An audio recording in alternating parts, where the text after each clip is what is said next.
Halo,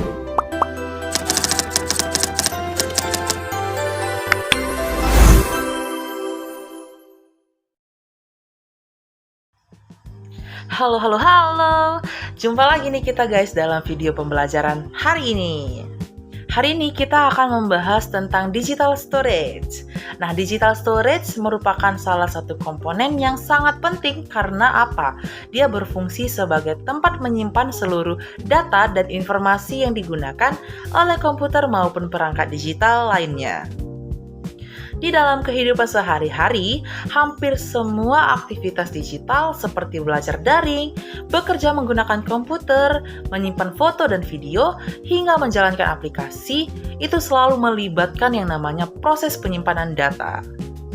Oleh karena itu, pemahaman mengenai digital storage menjadi hal yang sangat-sangat penting, baik untuk pengguna individu maupun untuk organisasi dan perusahaan yang mengelola data dalam jumlah yang besar. Lalu apa sih storage itu? Storage itu adalah tempat penyimpanan data atau sebuah informasi baik dalam bentuk fisik maupun digital yang digunakan untuk menyimpan data dalam jangka waktu yang tertentu, baik itu jangka pendek maupun dia jangka panjang. Dan storage sendiri memungkinkan data tetap tersimpan meskipun perangkat dalam keadaan mati ataupun tidak digunakan. Nah, data yang disimpan dalam storage itu sangat-sangat beragam. Ada seperti dia dokumen dan file teks, gambar dan foto, audio dan musik, video hingga aplikasi dan sistem operasi komputer. Tanpa adanya si storage, komputer nggak dapat menyimpan data secara permanen, sehingga semua data akan hilang setiap kali si perangkat dimatikan. Oleh sebab itu, storage menjadi komponen yang sangat-sangat vital dalam sistem komputer. Memori. Nah, memori yang dimaksud pada video kali ini adalah RAM ataupun Random Access Memory. Nah, si RAM sendiri ini itu merupakan jenis memori yang digunakan untuk menyimpan data dan instruksi sementara yang sedang diproses oleh si komputer. Nah, ciri utama RAM ini dia bersifat sementara atau volatile dan data akan hilang ketika komputer dimatikan. Dan dia memiliki kecepatan akses yang sangat-sangat tinggi dibandingkan media penyimpanan lainnya. Juga RAM ini berperan penting dalam menentukan kecepatan dan kinerja sebuah komputer. Maka semakin besar kapasitas RAM, semakin banyak pula aplikasi yang dapat dijalankan secara bersamaan tanpa membuat komputer menjadi lambat. Lalu ada hard drive. Hard drive ini merupakan perangkat penyimpanan data fisik yang digunakan untuk menyimpan informasi digital dalam jangka yang panjang. Hard drive itu berfungsi sebagai tempat penyimpanan utama untuk sistem operasi serta berbagai file pengguna seperti dokumen, foto, musik, dan video. Selain hard drive konvensional, ada juga jenis penyimpanan modern yaitu solid state drive atau SSD. SSD ini dia menggunakan chip memori flash sehingga memiliki kecepatan akses data yang jauh lebih tinggi, lebih tahan terhadap guncangan, dan lebih hemat energi dibandingkan hard drive yang biasa. Penggunaan SSD saat ini semakin populer karena dapat meningkatkan kinerja komputer secara signifikan. Portable Flash Memory Storage. Portable Flash Memory Storage merupakan media penyimpanan yang berukuran kecil, ringan, dan mudah dibawa.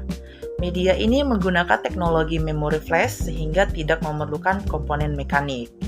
Nah, contoh portable flash memory storage itu seperti memory card yang sering digunakan pada kamera digital, smartphone, dan perangkat lainnya. Lalu ada flash disk yang digunakan untuk menyimpan dan memindahkan data antar perangkat komputer. Media penyimpanan ini itu sangat praktis dan sering banget digunakan karena mudah digunakan serta tidak memerlukan daya yang besar. Lalu ada cloud storage. Nah, ini adalah layanan penyimpanan data berbasis online yang memungkinkan pengguna menyimpan dan mengakses data melalui internet. Selama terhubung dengan jaringan internet, data dapat diakses kapan saja dan dari mana saja. Keunggulan dari si cloud storage ini, dia dapat mengakses data yang fleksibel, tidak membutuhkan perangkat penyimpanan fisik, memudahkan proses berbagi data, serta mengurangi risiko kehilangan data akibat kerusakan perangkat. Contoh cloud storage yang sering banget digunakan adalah Google Drive dan OneDrive. Lalu ada optical disk. Optical disk ini merupakan media penyimpanan berbentuk cakram datar yang dapat dibaca dan ditulis menggunakan teknologi laser. Dan media ini juga bersifat portable serta mudah digunakan. Jenis-jenis dari si optical disc ini ada CD atau compact disc, ada DVD, ada Blu-ray disc. Nah, optical disc itu biasanya digunakan untuk menyimpan data, film, musik, serta perangkat lunak. Meskipun penggunaannya mulai berkurang, optical disc sendiri masih digunakan dalam beberapa keperluan tertentu. Penyimpanan perusahaan. Oke, dalam skala perusahaan, penyimpanan data itu sangat diperlukan sistem yang lebih kompleks dan berkapasitas yang besar. Beberapa jenis penyimpanan yang digunakan itu ada seperti RAID, yang dimana dia berfungsi untuk meningkatkan keamanan dan kecepatan data. Lalu ada NAS ataupun Network Attached Storage, yang dimana dia merupakan penyimpanan yang terhubung melalui sebuah jaringan.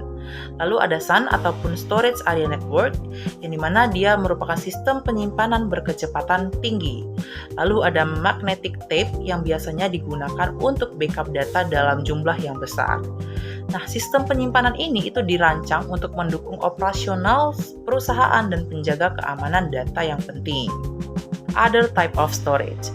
Selain media penyimpanan umum yang tadi kita bahas, juga terdapat jenis penyimpanan lain yang digunakan dalam berbagai sistem, seperti magnetic stripe cards, contohnya seperti kartu ATM, lalu ada RFID tags, NFC chips and tags, serta smart cards.